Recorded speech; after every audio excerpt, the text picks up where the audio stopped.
또 나는 크고 흰 보좌와 그 위에 앉으신 분을 보았습니다.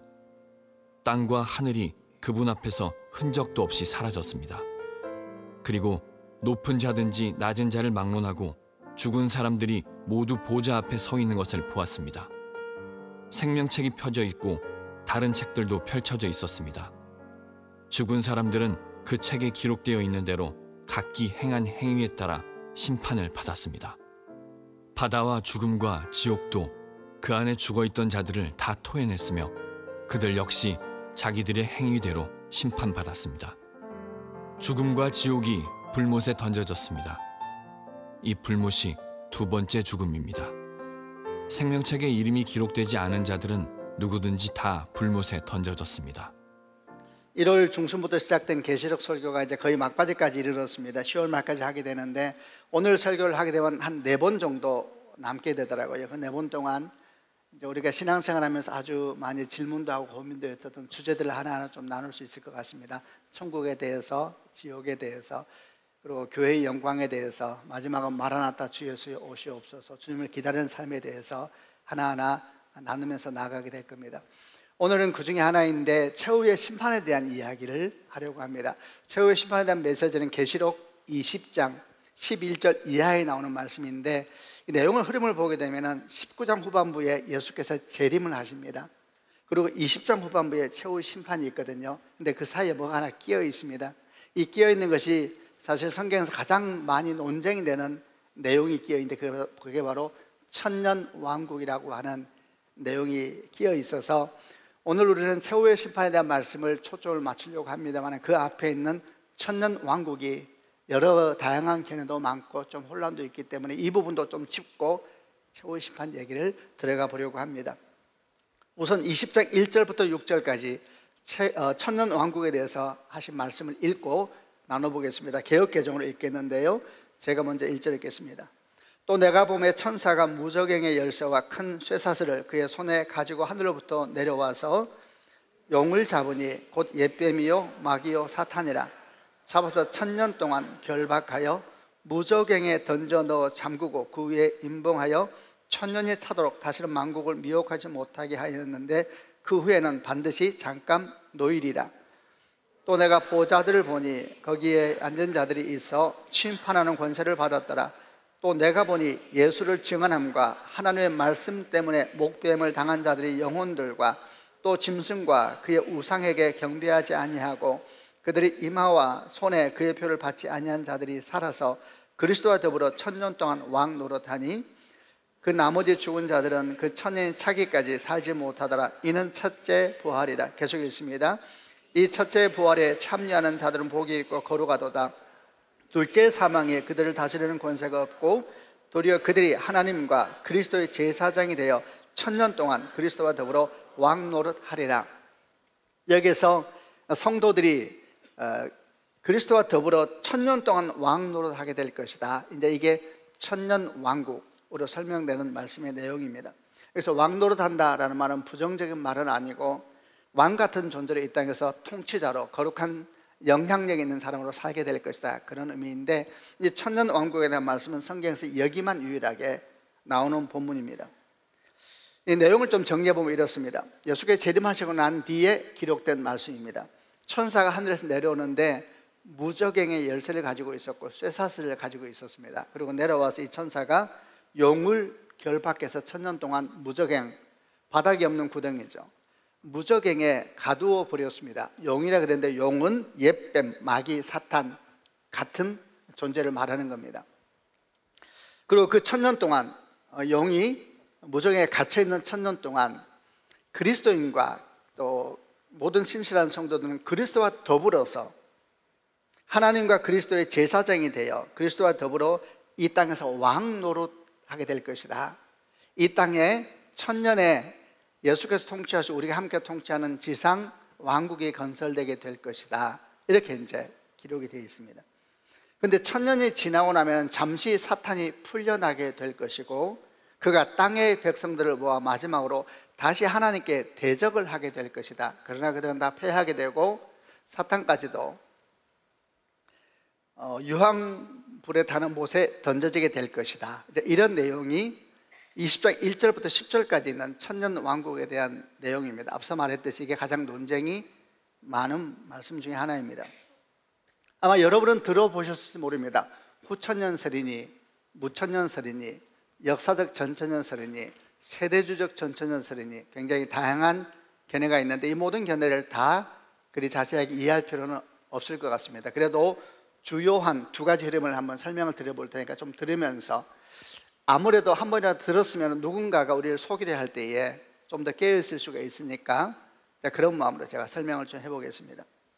대표적인 두 흐름은 무천년설과 역사적 전천년설, 그냥 전천년설 이렇게 설명을 하겠습니다.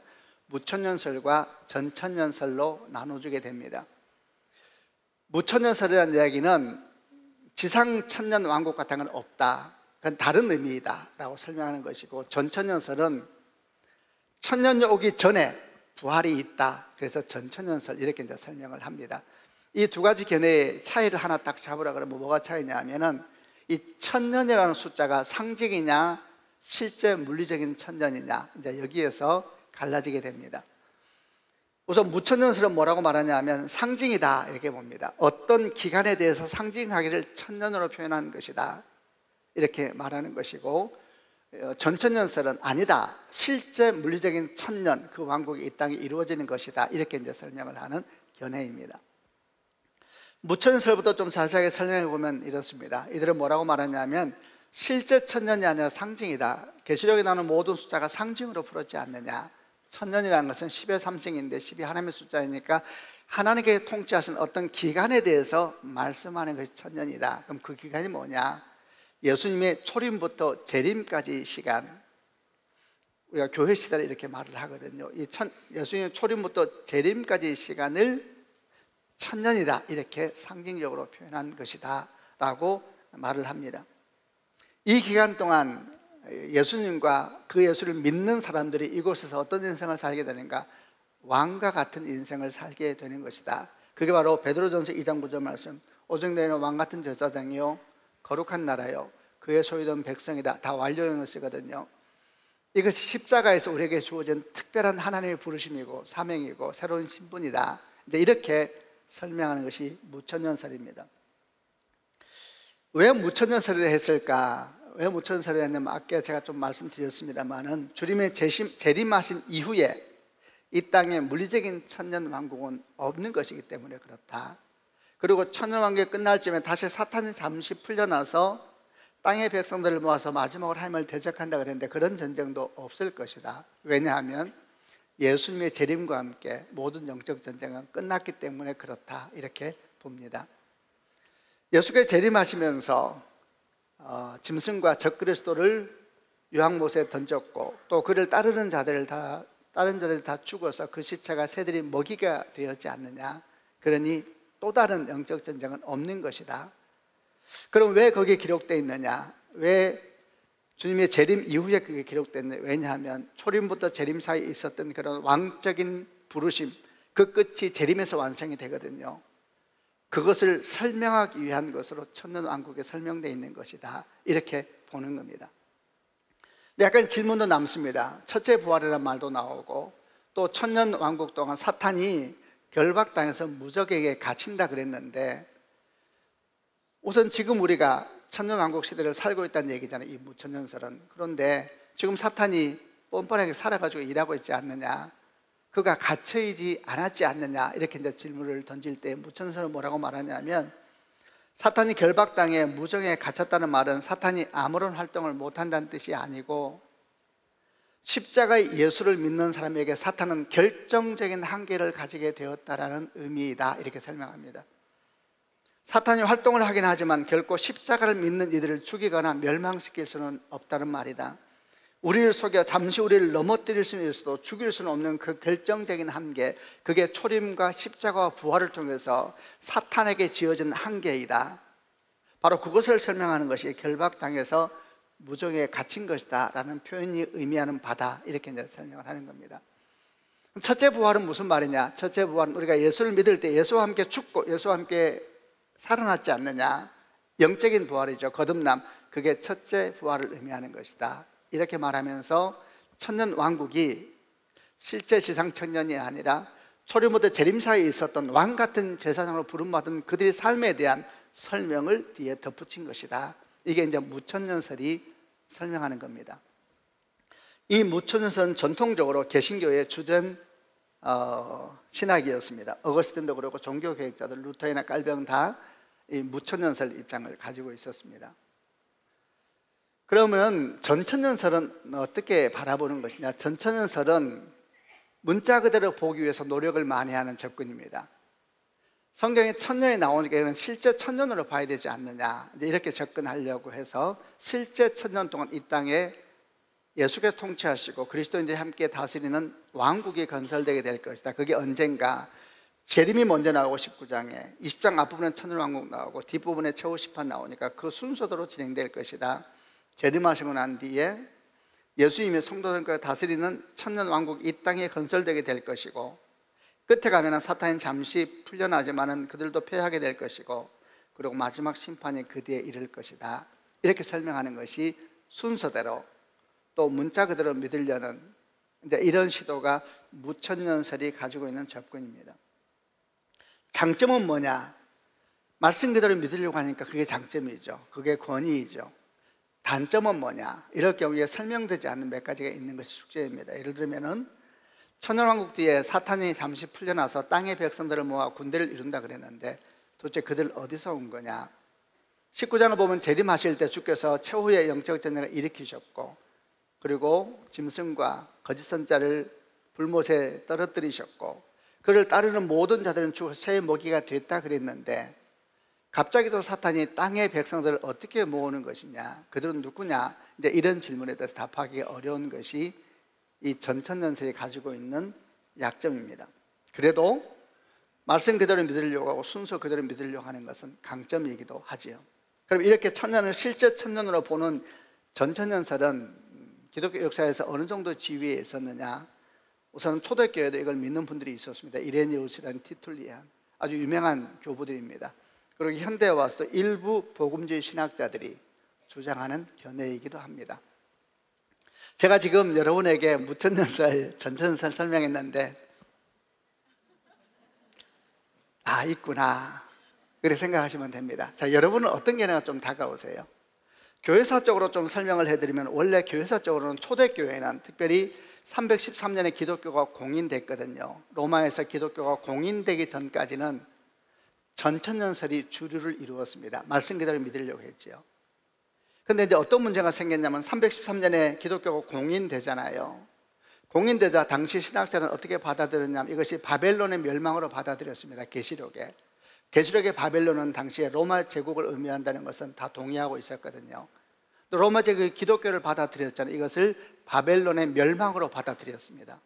자, 그 다음 뭐가 와야 될까요? 성경에 하면 그 다음에 재림이 와야 됩니다. 근데 주께서 안 오시는 거예요. 분명히 순서에 의하면 재림이 와야 되는데 재림이 안 오는 거예요. 그러자 신학자들이 혼란에 빠졌습니다. 그러면서 이런 생각을 하게 됐죠. 혹시 우리가 성경을 잘못 해석하고 있었던 것은 아닐까? 특별히 천년왕국에 대해서 생각하면서 이 천년왕국이라는 것이 실제로 땅에 이루어지는 지상천국이 아니고 혹시 다른 기간에 대한 상징 같은 것일까? 이렇게 보면서 아, 그 시간이 바로 재림에서 완성되는 초림부터 재림까지의 그리스도인의 왕 같은 제사장으로서 역할을 의미하는 것이었구나, 이렇게 이제 받아들이게 되면서 그 이후에 무천년설이 주류가 되게 된 겁니다. 기독교에 큰 영향을 미치고 있는 지금도 그러하죠. 어거스틴은 뭐라고 말했냐면 천년 왕국은 그리스도와 함께 일으킴 받아 그리스도와 함께 하늘에 좌정한 그리스도인의 현재 상황이다, 이렇게 말했습니다. 계시록의 문자적 해석 같은 천년왕국은 없다. 지금 우리가 살고 있는 이것이 우리가 지금 천년왕국 속에서 왕 같은 제사장이요 거룩한 나라요 그의 소유된 백성으로 살고 있는 것이다. 우리가 비록 가진 것이 없고 자랑할 것이 없다 하더라도 우리 왕은 하늘에 계시고 그분은 통치할, 우리는 이 땅에서 주의 나라를 확장해가는 영적인 통치자의 삶을 살고 있는 것이다, 이렇게 해석하기 때문에 이것이 오늘날 우리가 말하는 무천년설의 기초가 됐습니다. 다시 돌아와서 여쭤볼게요. 자, 여러분은 무천년설이 좋으세요? 아니면 전천년설이 좋으세요? 다 괜찮습니다. 언제 알게 되느냐? 천국 가면 알게 될 겁니다. 제가 간혹 설교할 때에 천국감을 알게 됩니다. 이 말은 정말 저는 중요하게 생각합니다. 모든 신앙의 결국 종점은 천국입니다. 천국. 풀어지지 않는 것도 있고 풀어지는 것도 있고 때로는 질문으로 우리에게 다가오는 것도 있는데 그 모든 질문과 해답은 우리가 천국에서 만났을 때에 정말 눈 녹듯이 풀어지게 될 겁니다. 그러니까 반드시 우리가 천국에서 만나야 됩니다. 여러분 축복합니다. 우리 다 천국에서 만납시다. 이런 것을 아멘 할까 말까 고민하면 안 되죠. 천국에서 만나서 이야기를 계속 하십시다. 그때 모든 것이 풀어지게 될 겁니다. 그때 함께 만나서 우리가 주님을 찬양하고 말씀에 대해서 이야기하고 참 이 놀라운 비밀을 보라 예배하고 서로 기뻐하고 우리 함께 그때 이 예배를 이야기하십시다. 그리고 함께 가졌던 고민들에 대해서 이야기 나눠보십시다. 모든 것이 다 풀어지는 날이 올 겁니다. 어떤 것도 괜찮습니다. 다만 세대주의적 전천전설이라고 하는 또 접근도 있는데 이건 매우 조심스럽죠. 그야말로 문자주의이기 때문에 그렇습니다. 계시록을 이해할 때는 문자주의는 조심해야 된다. 묵시문학적 성격을 이해하면서 봐야 된다. 이런 얘기는 계속 해왔었습니다. 이제 최후의 심판 얘기를 해보려고 합니다. 최후의 심판은 20장 11절 이하에 있는데 11절부터 15절까지 보면서 그 내용을 한번 살펴보겠습니다. 제가 먼저 개역개정으로 보겠는데요, 제가 11절을 먼저 읽겠습니다. 또 내가 크고 흰 보좌와 그 위에 앉으신 이를 보니 땅과 하늘이 그 앞에서 피하여 간데 없더라. 12절. 또 내가 보니 죽은 자들이 큰 자나 작은 자나 그 보좌 앞에 서 있는데 책들이 펴 있고 또 다른 책이 펴졌으며 곧 생명책이라. 죽은 자들이 자기 행위를 따라 책들에 기록된 대로 심판을 받으니 바다가 그 가운데서 죽은 자들을 내주고 또 사망과 음부도 그 가운데서 죽은 자들을 내주매 각 사람이 자기 행위대로 심판을 받고 사망과 음부도 불못에 던져지니 이것은 둘째 사망 곧 불못이라. 계속 읽습니다. 누구든지 생명책에 기록되지 못한 자는 불못에 던져지리라. 최후의 심판은 말 그대로 천국과 지옥에 갈라지는 결정적인 마지막 자리인데 이 불못, 둘째 사망에 대한 이야기는 따로 지옥이라는 주제로 한번 나누도록 하겠습니다. 그것은 따로 하도록 하고요. 우선 이 최후의 심판, 이 말씀에 대한 정리를 해보겠습니다. 사도 요한의 눈에 환상이 하나 보입니다. 그 환상은 크고 흰 보좌가 있었고 그 위에 앉으신 분이 계셨습니다. 하나님이시죠.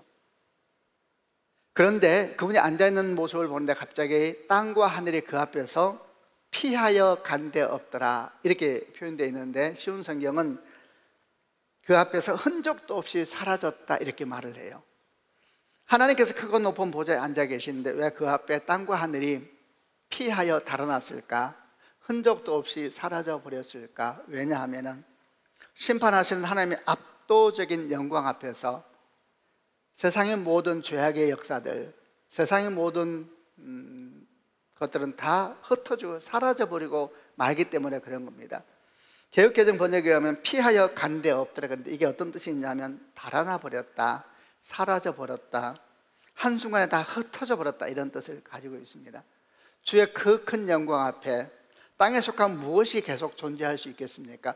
그분의 영광의 심판대 앞에서만 모든 땅에 있는 것은 아무런 의미가 없어집니다. 그가 어떤 인생을 살았든 세상에서 무슨 자랑을 가지고 있었든 또 어떤 옷을 입고 있었든 어떤 삶을 살았든 간에 그가 가지고 있는 그 어떤 것은 그 영광, 거룩한 영광 앞에서 다 도망가 버리고 말 겁니다. 입을 다물고 다 엎드리고 말겠죠. 그 환상을 보여주는 겁니다. 크고 흰 보좌가 있는데 땅과 하늘이 간 데 없더라. 그리고 연이어서 또 환상을 이야기합니다. 한 장면이 눈에 들어오는데 어떤 장면이었냐면 높은 자든지 낮은 자든지 막론하고 죽은 사람이 모두 하나님의 보좌 앞에 서 있는 모습을 보게 됐습니다. 그리고 동시에 뭐가 보이냐면 그들 앞에 두 종류의 책이 펼쳐져 있었습니다. 하나는 생명책이었고 또 하나는 다른 책들이라고 명명된 책 두 종류가 심판대 앞에 펴져 있었습니다. 그리고 죽은 사람들은 그 책들, 후자가 복수였죠. 그 책들에 기록된 대로 행위를 따라 심판을 받는 것이 보였습니다. 이 모습을 상상해 보시길 바랍니다. 모든 사람이 한 명 예외 없이 하나님의 심판대 앞에 서 있습니다. 여러분, 모든 사람은 다 심판대 앞에 섭니다. 믿는 자든 믿지 않는 자든. 무슨 말이냐? 믿는 자는 심판에 이르지 아니한다 그러지 않았느냐? 그 말은 멸망의 심판에 이르지 아니한다는 이야기죠. 모든 마지막 날 모두 우리는 주 앞에 서게 될 겁니다. 모두가 그 앞에 섰다 그랬습니다. 그리고 자신의 행위를 따라 하나님께 심판받게 되는데, 우리가 계속 나누었던 것처럼 우리의 수고가 정산받는 시간이 드디어 온 겁니다. 13절에 이런 말을 합니다. 바다와 사망과 음부도 그 안에 죽어있던 자들을 다 토해내는데 그들 또한 자기 행위에 따라 심판을 받더라. 바다와 사망과 음부라는 표현은 죽음의 세력이 미치는 모든 영역을 말합니다. 죽은 자가 어디에 있든지 모두 하나님의 심판 앞에 서게 될 것이다. 그걸 환상 가운데 보여주시는 거죠. 근데 이걸 설명하면서 아주 중요한 얘기를 하나 합니다. 그것은 심판대 위에 놓여있는 두 종류의 책에 대한 환상, 또 그에 대한 말씀입니다. 두 종류의 책이 그 보좌 앞에 펼쳐져 있었습니다. 하나는 생명책이었는데 단수형으로 기록되어 있고, 또 하나는 다른 책들이었는데 복수형으로 기록이 되어 있습니다. 그리고 죽은 사람들은 그 책들 복수형, 쉬운 성경은 단수로 번역을 해놨는데 책들 원어는 복수입니다. 그 책들에 기록된 대로 각기 자기 행위를 따라 심판을 받았고, 15절을 보면 생명책 단수형으로 기록되면서 거기에 이름이 기록되지 않은 자는 누구든지 다 불못에 던져졌다, 이렇게 말을 합니다. 결국 정리해보면 이렇습니다. 두 종류의 책이 있다. 근데 한 종류는 생명책인데 단수형이고 이름이 기록되어 있었고, 다른 책들은 복수형인데 행위가 기록되어 있더라. 이렇게 이제 설명되어 있는 내용입니다. 왜 생명책은 단수였을까? 왜 한 권이었을까? 이것이 의미하는 것은 구원받은 자가 참 작다란 의미이기도 하고, 또 이름만 기록했으니까 한 권으로 환상을 보여주신 것이죠. 다른 책들은 왜 복수였을까? 이 말은 심판받을 사람이 아주 많다는 의미이기도 하고, 동시에 그들의 행위를 낱낱이 기록했으니까 그 양이 얼마나 방대하겠습니까? 책들 복수형으로 기록을 하고 있습니다. 이런 내용이 이제 사도 요한의 눈앞에 환상 가운데 정말 아주 세밀하게 펼쳐져 있는 환상을 보았습니다. 이게 최후의 심판에 대한 내용이었죠. 여기에서 한 두 가지를 얘기해 보려고 합니다. 첫 번째는, 여러분, 모든 사람은 다 하나님의 심판대 앞에 섭니다. 예외가 없습니다. 그래서 하나님의 심판은 공정한 것입니다. 예외가 없기 때문에 특권도 없습니다. 그 어떤 것도 하나님 앞에는 다 사라진다 그랬습니다. 땅과 하늘이 온데간데 없더라. 모든 것은 의미가 없죠. 특권이 없고 예외가 없고 모든 사람은 그 앞에 서게 되어 있습니다. 높은 자나 낮은 자는 모두 보좌 앞에 서 있었다. 또 바다와 죽음과 음부도 그 안에 죽어있던 자들을 모두 토해냈다. 죽은 자가 어디에 있든 간에, 음부 가장 낮은 곳에 있든 사망 그 어두운 곳에 있든 바다 그 깊은 곳에 있든 관계없이 그들이 어디서 죽었든 어떻게 죽었든 무덤이 무엇이든 어떻게 되었든 간에 그들이 다 하나님 앞에 마지막 날 서게 될 것이다. 이렇게 말씀을 합니다. 그래서 심판은 공정하지요. 아무도 하나님의 심판에 대해서 어그러졌다라고 말하거나 불공평하다라고 말할 수 있는 여지는 하나도 없을 것입니다. 그분이 빛 가운데 섰을 때 완전하게 공평하십니다. 그래서 우리는 그분의 심판을 찬양하는 겁니다. 기억하십니까? 우리가 19장에서 어린 양 혼인잔치에 대한 얘기를 나눈 적이 있었습니다. 어린 양 혼인잔치는 예수께서 재림하실 때에 우리가 함께 만나 이루어진 구원의 완성 같은 잔치였죠. 어떻게 하면 우리가 어린 양 혼인잔치를 준비할 수 있을까, 이런 얘기를 나누면서, 어린 양 혼인잔치는 그 앞에 4번의 할렐루야 찬양을 지나서 이룬다 그랬습니다. 그래서 이 4번의 할렐루야 찬양이 우리 삶에서 이루어지게 하는 것, 그 삶을 지금 사는 것이 어린 양 혼인잔치를 준비하는 거룩한 신부로 살아가는 것이다, 이런 얘기를 나누면서 그 4번의 할렐루야 찬양 중에 한 번이 심판을 찬양하는 것이었습니다.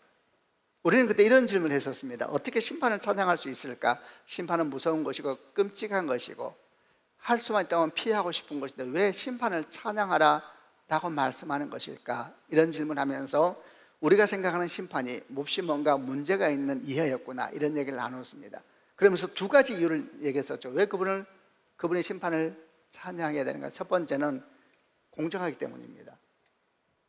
오늘 최후의 심판에 대한 말씀이 그거죠. 모든 자는 똑같이 그분 앞에 섭니다. 여러분, 그분 앞에서는 어떤 다른 것도 없습니다. 모두 다 벌거벗은 모습으로 모두 다 그분 앞에 똑같이 서게 될 것입니다. 공정하니까 하나님의 공정하니까 우리가 그분을 찬양하는 것이죠. 두 번째 찬양한 이유는 뭐였습니까? 심판하는 그분이 다른 신이 아니라 하나님이기 때문에 우리 하나님을 찬양한다 그랬습니다. 그분은 누구신가?